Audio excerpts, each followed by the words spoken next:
നമസ്കാരം, ഞാൻ രജനി അഭിലാഷ്. കുറച്ച് മാസങ്ങൾക്ക് മുമ്പ് എയർ ഇന്ത്യയെ ആക്രമിക്കുമെന്ന് ഖലിസ്ഥാൻ തീവ്രവാദി ഭീഷണിപ്പെടുത്തിയിരുന്നു. അതുപോലെ ഇന്നലെ അഹമ്മദാബാദിൽ എയർ ഇന്ത്യ വിമാനം ദുരൂഹമായി തകർന്നു വീണു.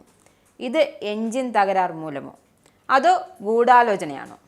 അപകടത്തിൽപ്പെട്ട എയർ ഇന്ത്യ വിമാനം പറന്നുയർന്നപ്പോൾ 2 എഞ്ചിനും സ്വിച്ച് ഓഫ് ആയിരുന്നു എന്നും സീസ് ആയപ്പോൾ പോലെ തന്നെ വിമാനം താഴോട്ട് ഇറങ്ങിയെന്നും ചിലർ നിരീക്ഷിക്കുന്നു.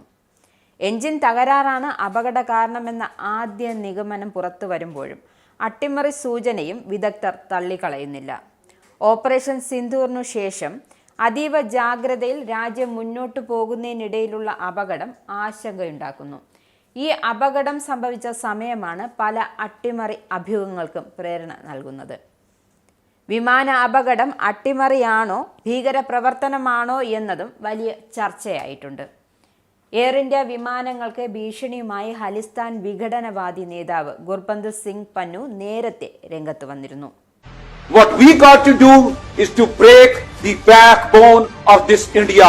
We have to balkanize India. ਉਹਦੇ ਲਈ ਸਭ ਤੋਂ ਪਹਿਲਾਂ ਇੰਡੀਆ ਨੂੰ ਇਕਨੋਮਿਕਲੀ ਖਤਮ ਕਰਨਾ ਪਏਗਾ. We are asking the Sikh Panth, do not fly Air India. Global blockade ਤੇ 에ਅਰ ਇੰਡੀਆ ਦੁਨੀਆ ਦੇ ਵਿੱਚ ਚੱਲਣ ਨਹੀਂ ਦਿੱਤੀ ਜਾਏਗੀ. ਸਿੱਖ ਪੰਥ ਵਾਲਿਓ ਤੋਂ ਬਾਅਦ 에ਅਰ ਇੰਡੀਆ 'ਚ ਸਫ਼ਰ ਨਹੀਂ ਕਰਨਾ, ਜਾਨ ਨੂੰ ਖਤਰਾ ਹੋ ਸਕਦਾ ਹੈ. പഞ്ചാബിൽ ഖലിസ്ഥാൻ വാദം ഉന്നയിക്കുന്ന സിഖ് ഫോർ ജസ്റ്റിസ് എന്ന തീവ്രവാദി സംഘടനയുടെ സ്ഥാപകനാണ് ഇയാൾക്ക് കനേഡിയൻ പൗരത്വമുണ്ടെന്നും പറയപ്പെടുന്നു. ഇന്ത്യയിൽ തീവ്രവാദം പ്രോത്സാഹിപ്പിക്കുന്നതായി ആരോപിച്ച് 2020 ജൂലൈയിൽ പന്നുവിനെതിരെ ഇന്ത്യയിൽ UAP ചുമത്തി അറസ്റ്റ് വാറണ്ട് പുറപ്പെടുവിച്ചിരുന്നു. 2024 നവംബർ 1 മുതൽ 19 വരെ വിമാനങ്ങൾ യാത്ര ചെയ്യരുതെന്നും പന്നു വ്യക്തമാക്കിയിരുന്നു. ഇന്ദിരാഗാന്ധിയുടെ കൊലപാതകത്തിന് പിന്നാലെ 84-ൽ രാജ്യത്തുണ്ടായ സിഖ് വിരുദ്ധ കലാപത്തിന്റെ വാർഷികത്തിൽ എയർ ഇന്ത്യ വിമാനങ്ങൾക്കു നേരെ ആക്രമണം നടത്തുമെന്നായിരുന്നു പന്നുവിന്റെ ഭീഷണി. അന്ന് ഒരാഴ്ചക്കിടെ 100ഓളം വിമാനങ്ങൾക്ക് സുരക്ഷാ ഭീഷണിയുണ്ടായി. 2023-ലും പന്നു സമാനമായ രീതിയിൽ ഭീഷണി പുറപ്പെടുവിച്ചിരുന്നു.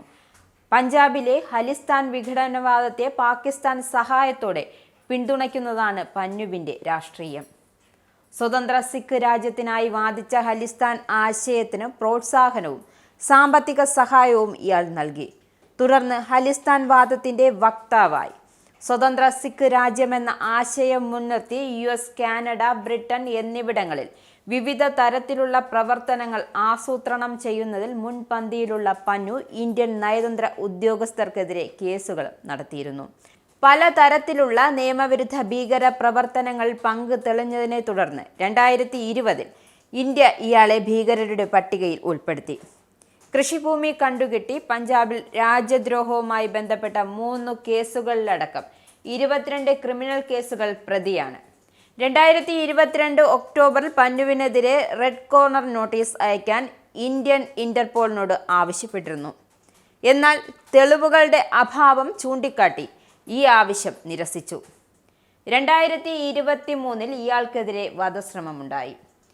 ഇന്ത്യയെ വിമർശിക്കുന്ന 100 കണക്കിന് വീഡിയോകൾ പന്നു പുറത്തിറക്കിയിട്ടുണ്ട്.